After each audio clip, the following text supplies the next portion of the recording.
our understanding of Singapore-Malaysia separation was wrong. Huh? Why judge how someone decides how to commemorate? Well, private? maybe a little bit of small tea. Oh, I'm so sad at the loss of our cultural institutions. Okay, so hopefully in my ideal world, those stores all fail. No harm to them. I don't care. Go back home. Like, I don't care. Oh, Go back home. Oh, shit.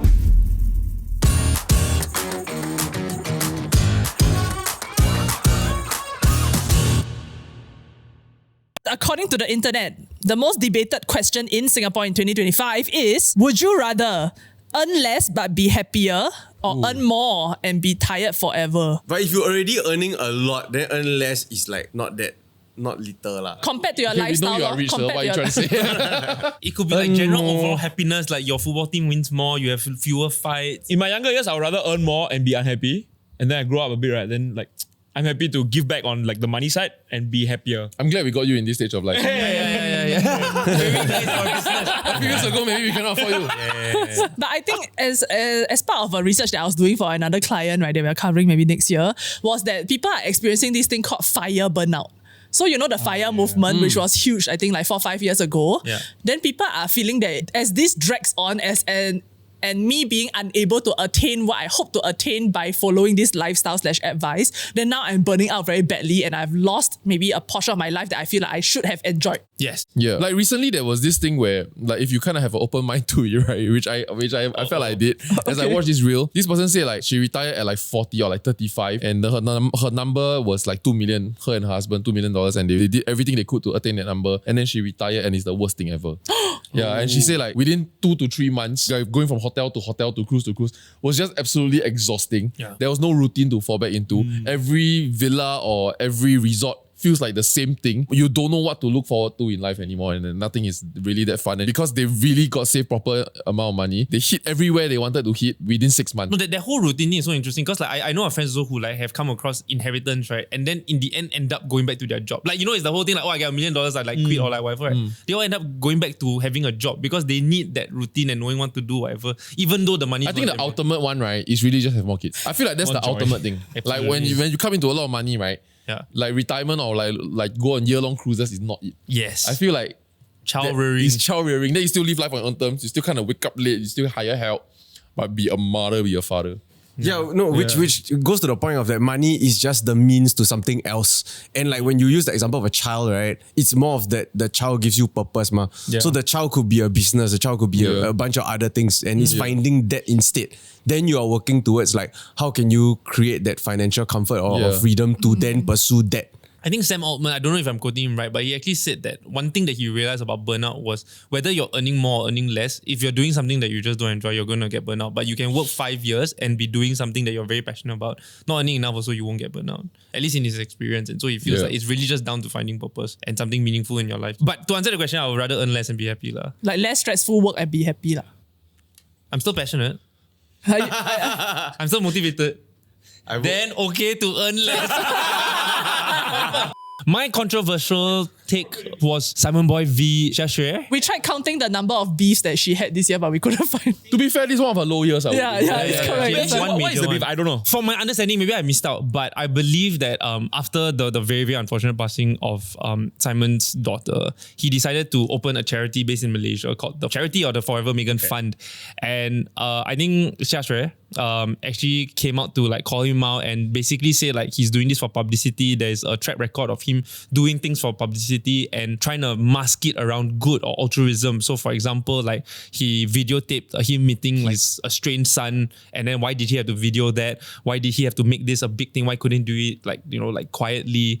And she just called it out loud as like just buying clout essentially. I felt like a lot of the internet agreed with her, and I don't like I'm afraid of her like cause like but like I just felt like why judge how someone decides how to commemorate the loss of their daughter? Like it's a terrible event, and sure you can call out like he was still taking drugs when, you know, she was being abused and all these different things, but at the end of the day, like people, how come there's a limit to how many times someone can change? Like, why is there a limit to how many chances someone can get? Like, why is it just 1 second chance? Or rather, if Mr. Beast made a mistake, does it nullify all the good he's ever done? Yeah, and so I don't know. I've always been on about this. Like even with like certain episodes that we've done before in the past, where we like looked at villains of our society, right? I think the part that I'm always very curious about is like, do they deserve a second chance or not? Because I feel like everyone gets to learn, and sure, maybe there's certain crimes in other cases where there is a victim. At the end of the day, like, don't we all deserve a chance to like relearn and then be better? And I just feel with this one, like, how come there is a right and wrong way to commemorate how someone celebrates? And is this not a good net positive at the end of the day? If there are people who are going to benefit from this fund or charity, including him, right? Yeah, okay, sure. Including him, a reputation, whatnot. But does that negate the good that he's doing? Like, so you're saying that now 30 or 50 or 100 kids shouldn't get whatever funds or whatever that they should get just because one person shouldn't buy cloud? Maybe her point is that still give, you don't need to film it. What if that was the point? But what if it takes someone to film it and buy that cloud to be able to want to do it? I still think that end still justify the means, in my opinion. The thing that stood out to me was a bit of like an irony. Like, she's calling him out for putting certain things that need not be public on a public platform. Similarly, in this case, why she need to call this out publicly on a public platform? It's the same reasoning that she's calling. Technically, I don't know, they're friends or acquaintances, but she could just like DM and say, hey, look, I don't think what you're doing here is right. So it could be private. Maybe a little bit of small tea. My understanding is that they don't get along even from before this.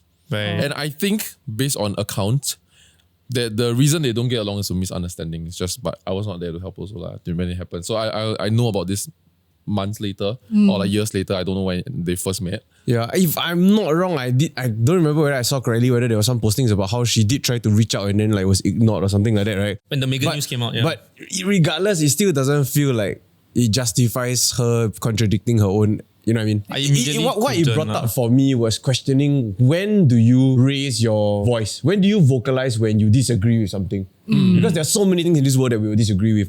But at what point do you want to turn it into a confrontation versus just like moving on or just keeping it to yourself? Especially people who have a platform. I think interestingly, Singaporeans kind of like as a whole just saw it as someone that thrives on controversy and someone that thrives on fame, right?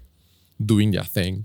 Yeah. Yeah, but what I saw, and I think that's the reason why I developed a point of view about it and what I thought was controversial, because I saw majority of comments being, I don't normally agree with Wendy, but I agree with her this time. And a lot of that was coming out. I was like, oh, why? I think the feeling is a bit of betrayal. So I think there were a lot of details about the case that maybe came out later on that didn't feel like it was as accurately represented when heard from Simon's account, I think. Right. Hey, but I just want to say, I'm very scared of Wendy, please. I'm so sorry. I didn't mean to disagree. It was just my Can you don't be a pussy? You are my associate. Again, I'm so sorry. Thank you very much for your contribution. Thank you. Okay. Thank you, Dan. My most controversial thing is the like AIs replacing human beings. Like, because like this year, I think we saw quite a lot of like people falling in love or like marrying AI and having relationships with AI. And then I also see the robots that are coming out, right? And you know, the people that are at the forefront, all these scientists and all engineers and all that, they are horny ass men also, right? So the first thing they go and build is a sexy female robot, right? That to me is the most... sex-based lah. Yeah. So what's it like? But I also think that they all like... So how's the experience been? No, but then they don't have to tell people, you know. No, they just build for themselves. But have you seen the robots already? They blink, they interact with you. Then the scary part is that if you want to, you can just replace their face. And then inside the face, right, is another identity. What? So you can Samantha in the morning and like Barbara at night. So you don't have to buy different personality. You want to have room, but you don't have to buy attachments. Efficient. That's quite smart. You know, that's how the new new hairdryer from Dyson. Then the problem is that close, then after it sucks. No. So like some got like the spike, right? Then some is the flat one, right? Okay. So then the flat one is like, say my wife like to use, I like to use the one with the spokes. So the spoke, right, will be like max heat. Whereas my wife likes it maybe 1 out of 3 heat. So then when you change it, right, they will change the that's really cool. Yeah, it's really I didn't know that. New Dyson A. But yeah, so how's your experience like? Have you tried any of the AI bots? No, so the scary part to me is that like they are going to also be able to clean your house, also be able to cook your food. What's that scary? Okay. They're gonna basically like we might go extinct because of this, because of sex robots. I've seen the one where the Chinese factory, they were developing this robotic dog. And then they kicked the shit out of the guy. The Chinese one is next level. The Chinese one is humanoid and it can do kung fu. Wow. Just what we need. That's damn racist. Then everybody says it's AI. So they show the unedited footage, which could still be AI in that sense. Yeah. But then they really believe that it's not because they make the thing kick the CEO. I saw that. JP, would you Would you spar with one? When we first found out that someone in obscure Japan wants to marry an AI and it genuinely made them happy, how did that make you all feel? Them down for it. I want to see how it plays out. Right? Somebody has to go first. Curious, intrigued. I think if it doesn't bring harm to others, I think it's whatever. Like if they start like if they wanted to marry his cat and stuff, then I'll be like, whoa. Depending what the robot thinks. Robot things, what the robot, If the robot feels. if the robot has a hive mind that have decided. So your debate is whether this whole AI thing is better or worse for us. Yeah. Like how far are we gonna let it keep going? Because even like a few years back already, right? Like all the brains of the world right, have already warned us against pursuing this, right? And shared the dangers of it already. They have. And now we just seem to be going straight down that path. I watched a podcast where it kind of says, it put it this way, that about 6 people on Earth are controlling AI development in a way that that will affect all our lives and all our jobs. And we have completely no say in it. And policymakers don't know how to regulate it because they too don't understand it. Yeah. And so every one of them feel like I must be the first to reach the next emergent moment where AI develops AI. I must be that one because if it's not me, it will be someone else and then it might be worse. It could be Elon Musk or Sam Altman himself that say that if this continues, there's a 20% chance that we go extinct.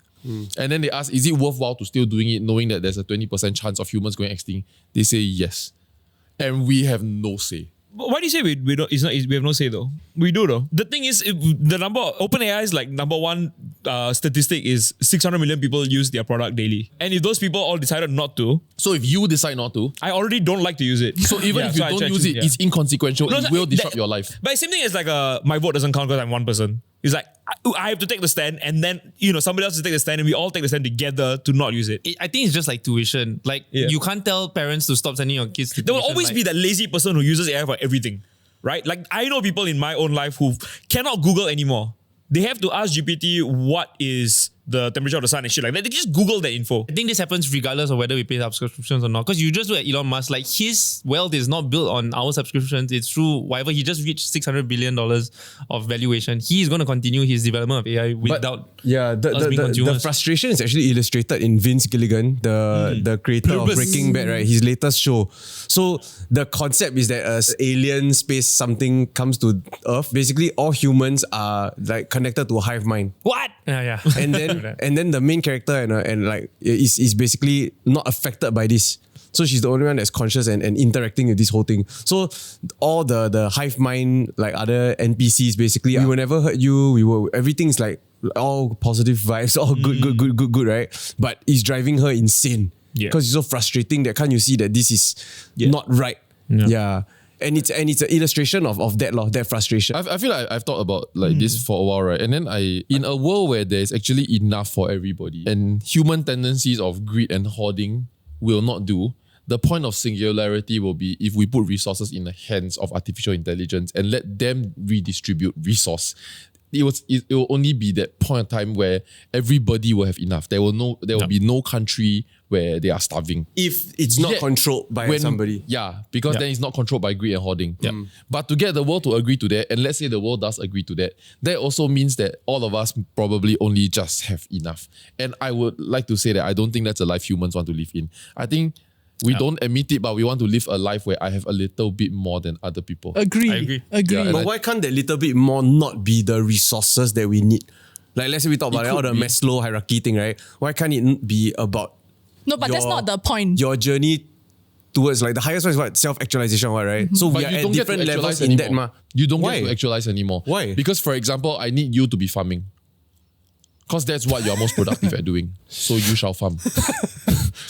China farmer. You know what I mean? No, but if everything's like automated lah. Now you want to do art.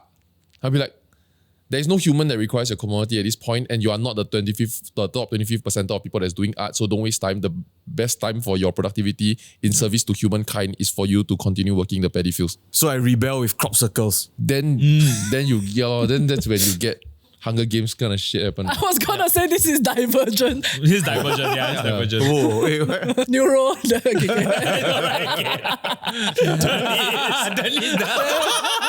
in a world where he gets AI, I'm gone. You then divergent Okay, lor. Worst comeback ever.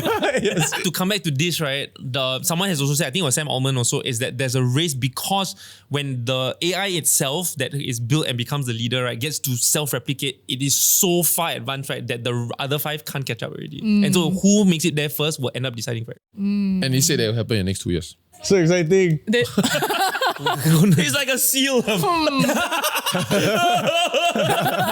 It is quite exciting because we don't know what's going to happen. It could be really tragic or it could be really amazing. Okay, my real controversial thing of the year is how every single store in this mall and every other mall in Singapore is getting taken over, is getting kicked out because of rental, and then they're being replaced with the same cookie cutter stores. For instance, there was a very well-liked curry rice store that had kicked out because their coffee shop was sold for $4 million, like GCB prices. And then the new owner is a guy from the main from PRC. He brought his money over here and he wants to fill all of the stores up with stores from back home. And so all these local delight places, there was a curry puff place, there was a curry rice place, all got kicked out, nowhere to go. Yeah. And this is just one of a many bigger part issue. Like for instance, I don't know what to say about Projector and Cathay, whether they had an issue with some other thing. But at the end of the day, I can see how many different places are kicked out because of rental, because of landlord, because of the commoditization of public spaces. Yeah. And then now we lose culture for it. Not only did they jack up the rents on most of these places, they also just straight up said, no, I already sold this to another store that I want to put it in at the cost of the local. But this will be subjected to free market principles, no? Okay, so hopefully in my ideal world, those stores all fail. No harm to them. I don't care. Go back home. Like, I don't care. Go back home. Oh shit! Go back home is the most right-leaning thing you've ever said. Wow. I'm so sad at the loss of our cultural institutions. And I don't know why people don't care about it. Like, people don't seem to care about it. They're happy to go along with it. I think they do though. There was a huge uproar when I think it was Haji Lane, like there's suddenly a Mishra store there and no longer like a... Right? And huge uproar. Okay, great. There should be more of those. I think what you're saying is that because the landlords are going, okay, it doesn't matter that your business is doing well. I know that if I sell to a China company, they have the resources to pay. So it's no longer a fair free market principle kind of like situation because there are more resources that they're willing to like kind of tank. But here's what I think though. I feel like this is the first time it happened to Singapore in this scale. Previously, I think another country that exercised such amount of soft power in Singapore was like Taiwan and Thailand, where they came in.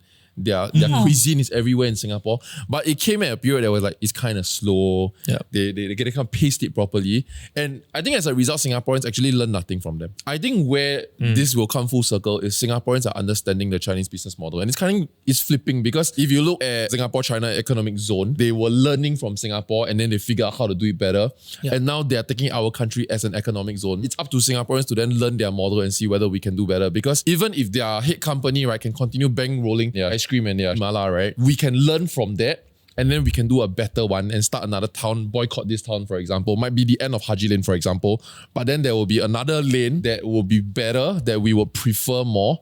And I think that's when Singaporeans will learn. But right now we are going through that learning stage where I would believe we don't see it because we're kind of isolated from it. In the special economic zone in China, probably, the Chinese are feeling all the Singaporeans are getting the good job, which is what we are feeling now. And then some time will pass and we will learn and we will kick the Singaporeans out, which is what we get to do now, or we force government intervention. That, I think, is where the country is in a fork road to decide where we go. And we go government intervention again, which honestly, we might very likely take that route as Singaporeans. The people don't learn again. I think the annoying thing, I guess, about Singaporeans is that it was interesting that you positioned it as, I guess, like explained it as soft power, which I didn't really see until you mentioned it, right? And I think when government does step in and then they designate like, okay, like maybe culture zones or like so-called racial quotas for certain areas and try to maintain certain things, then, right, Singaporeans will turn their noses up at it. Like how we have like culture pass, this kind of thing, right? Then I think people are annoyed that it's like, oh, this is manufactured. This is not like real culture, that kind of thing. Yeah. Like now we have like say Maxwell or like Newton Food Centre, this kind of thing. I would argue that those are more like manufactured tourist places Then as the compared preservation to of local food. Yes, correct. Hey, can I do a shout out for Pandemonium Group? Yeah. Yeah. So they're selling their season passes for next year. And you can use your culture credit to buy. So basically, it's one price you pay and then you get to go to all their theatre shows. Oh. In fact, Ned and I have never been to a play. We've been to musicals, right? But we watched our first play thanks to the Culture Pass. We were like, hey, you can use Culture Pass. So actually, Culture Pass, Ned ends up doing... Bro, damn difficult. It's called the fourth trimester. It's really, really good. Especially, like, Singapore theatre is so difficult. Like, I see in the US, even like, because you look at the big plays that come to Singapore, and we are privileged in that because we are such a melting pot. Only the best of the best plays make it to Singapore, right? Yeah. Then because they're set so big, then they got like fucking 500 people, right? Then everybody just kind of remember one section. But Singapore, maybe because nobody support, and then a very few theatre talents, for example. So the whole play is 4 people. And like 2 or 3 of them, right, remain present on stage, right? Yeah. For 1.5 hours, that's 90 minutes worth of dialogue without looking at script, Before in the intervals. That's crazy. Just fun. Just bunting on this point, right? I don't know how much of it is xenophobia specifically to the Chinese. Because if you look at your kopitiams now, right? Like literally the kopitiam coffee shop, you have Thai food, Japanese food, Korean food, and no one's saying, oh, it's replacing like a chee chong fan or it's replacing like a roasted meat. And now that there are a lot of Chinese food coming, everyone's like, hey, what's going on?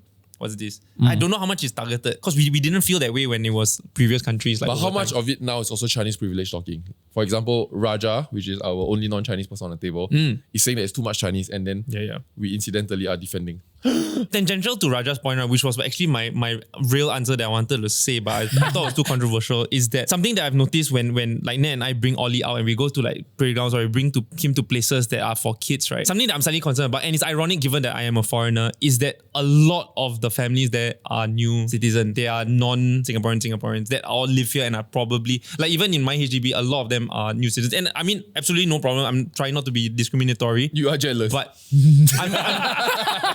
yeah, like I'm so just, why you never accept his citizen where I'm a bit, I'm maybe not concerned, but like where I'm a little bit curious is what does the Singapore culture look like or the Singapore identity look like for the new kids growing up? Yeah. Because a lot of them are going to have, I guess, cultures that are going to be very, very different from what we grew up from. And is that actually bad or good or just different? It's not so much that foreigners are coming in that's the concern. I think where it really sparked to me or made me realize was that when Dr. Paul Tabaya came and he spoke about how the one thing that he would really love to change is the idea that when new citizens come in, we're deciding based on racial quota. So like, oh, we need to have this amount of Chinese, we need to have this many Malays and Indians. And when they come like from overseas, we're deciding based on that, which then I started to realize, oh, wait a minute, I'm seeing a lot of like, like new Chinese nationals. And then is that the reason why? Like because they're deciding based on racial quota as opposed to what his idea was familial connections. So then again, being slightly biased, Malaysians and Singaporeans tend to be closer and they might have relatives, for example. So you should be approving their citizenship applications over. Such a long I know it sounds like that, but like to me it's like, wait, no, that makes a lot of sense because culturally, like it's soft things.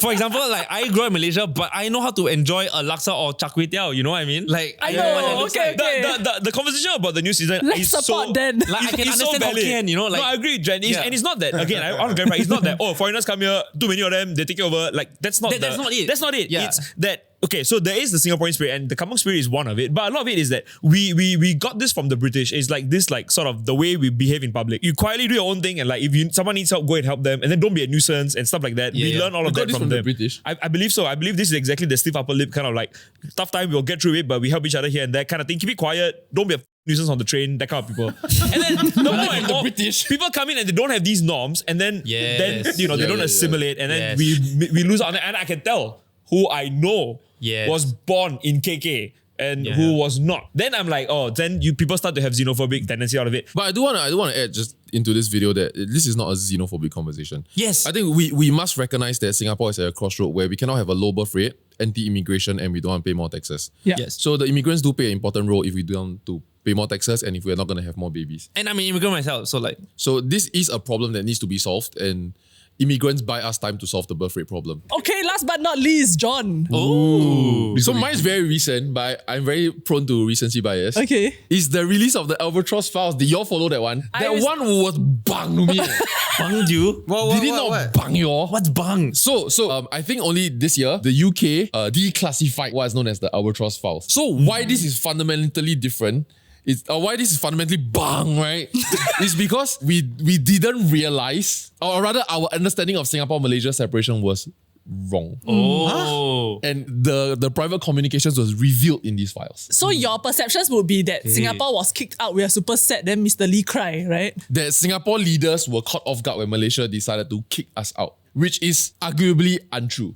And actually, when Lee Kuan Yew wrote his memoirs in 1993, he did ask to see Dr. Goh Keng Swee's what they call like oral submission, something like that. Basically, it's one of his notes or something like that. And then he actually wrote down a comment beside a revelation that he says like, I just read this on this date. I was in my office.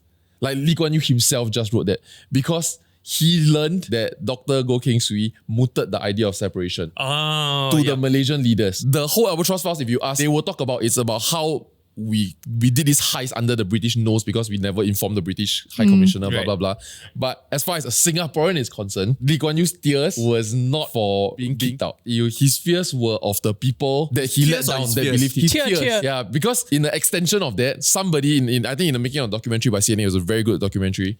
They also went to the head of state, the leader of like Sarawak. And he was right from the start, right? He was adamant against the Malaysian Federation. They wanted to remain separate.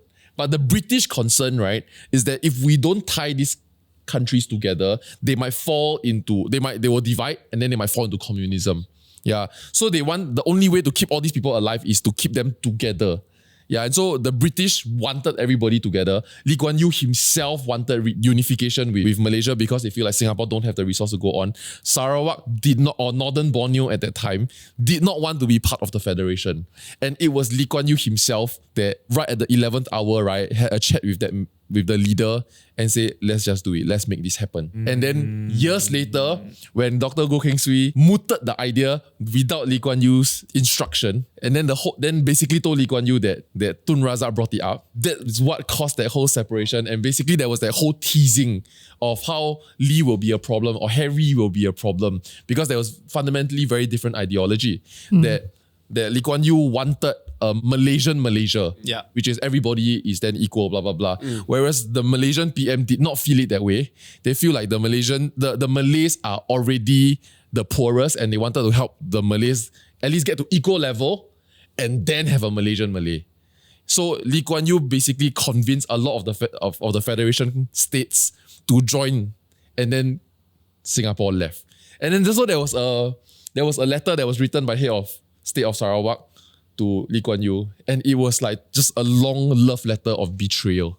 Like my dearest Harry. Then he just wrote that if it's not for you, like we wouldn't have done this and blah blah blah. And then I'm feeling blindsided and betrayed and blah blah blah. And it was that day that they decided. I think historians feel like that was their last communication because they were very, very good friends. Yeah, and so I found that to be super interesting, and I feel like a lot of Singaporeans don't care. I was waiting to come back from a company trip to go and see it. You just spoiled everything for me.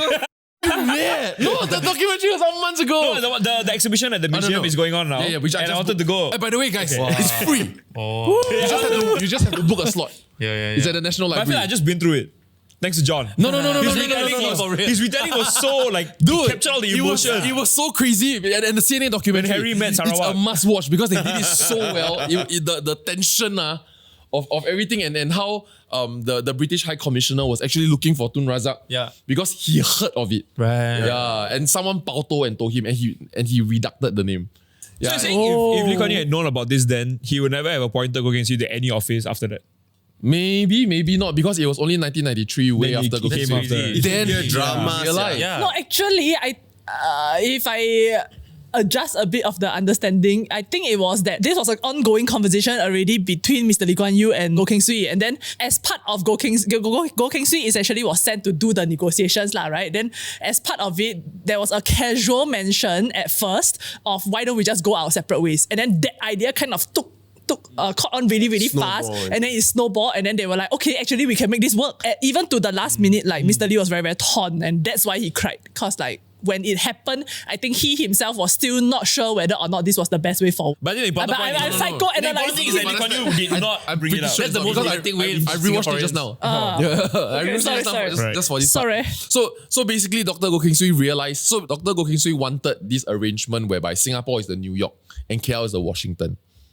But the PM of Malaysia or KL wanted both to be KL. They wanted the KL to be both Washington and New York, not the business hub, not the capital. And so Dr. Goh in his conversation, right, is always the conversation begin with the Malaysian PM talking shit about how Lee Kuan Yew is a problem. And then he mooted the idea of why don't we just go our separate ways. And then when he go back to tell Lee Kuan Yew about it, the newspaper came out and he quoted the Malaysian PM to say I mooted separation. But then years later in the Albatross Files, right, someone actually asked Goh Keng Swee in his oral statements that am I understanding you correctly that you are actually the one that mooted, and then he verified it.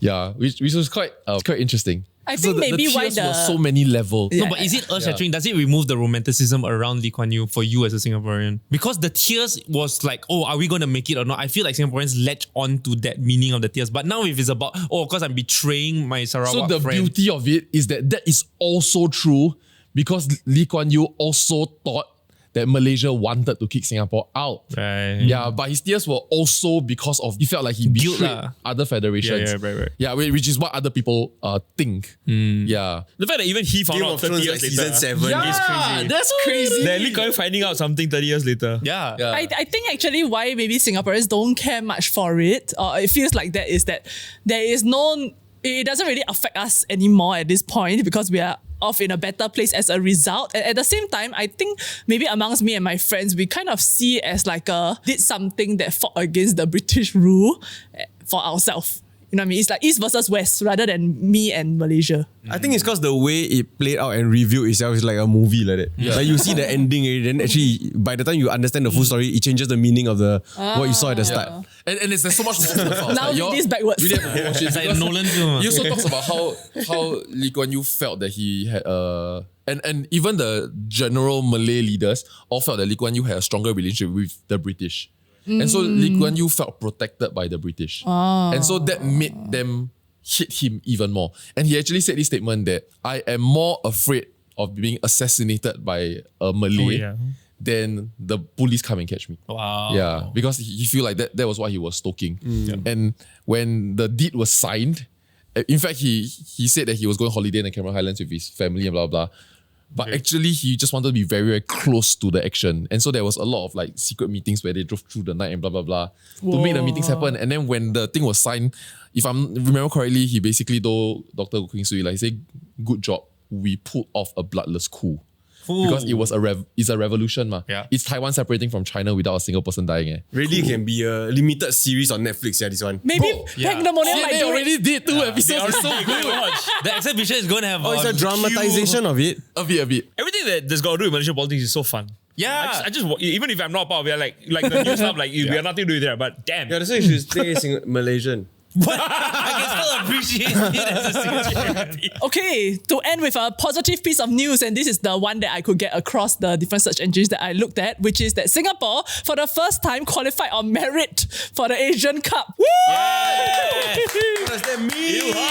The football. And then Max won goal in the kite foiling event with 1 whole day to spare. Yeah. In further Yeah, spotting. he didn't even know. He didn't even know. He thought there was more days. Overall, the SEA Games hall is also very positive. So actually, the most positive things this year was sports related. So in the SEA Games, Who would have thought? already. Taman knew. He did. Right? He called it. did. Yeah, so look forward to next year. We've spoken to Gavin. He'll be coming on the show, right? Yeah. Gavin, coach of Singapore football. Kevin. And other things to look forward to next year. The show, I think the channel in general, we are launching quite a few new things next year, so that can be looked forward to. We already have started Ketchup Class. If you've already seen it, we have more episodes coming out, so stay tuned. We might continue games nights, and we might be trying quite a few new playlists next year. So if you're not already subscribed, like, share, subscribe, and we'll see you this year. Yay! 2026. Bye-bye. Bye-bye. I also want to say that we're on the verge of booking a few international guests that I haven't told you all yet. But I'll tell you all. We're sealed. What is this? How will y'all know if I'm replaced by someone who's not me? Like if say like I get kidnapped now after this show, right? They replace me with a doppelganger. But it's like you, exactly like you. Like it talks like me lah, but Like brain like you. But ideology similar to you? as in they replace as much as they can replace, that is you wouldn't be able to identify as not me. So then how What will I'm you hearing is inconsequential to me. John only cares about the part that he employed. It's the same already, right? So the outcome to us is the same. We are still getting Unless you the- can identify I the will difference. slip up, like I will slip up kind. Like if I give you a knotted bag, you won't untie it. Oh my god, I do see her do that Yeah, during yeah, lunch sometimes. like Marty Crouch Jr. Like when she has to put food like liquid in her mouth, she shorts again a little bit. You know Katy Perry has a compilation of this. Yeah.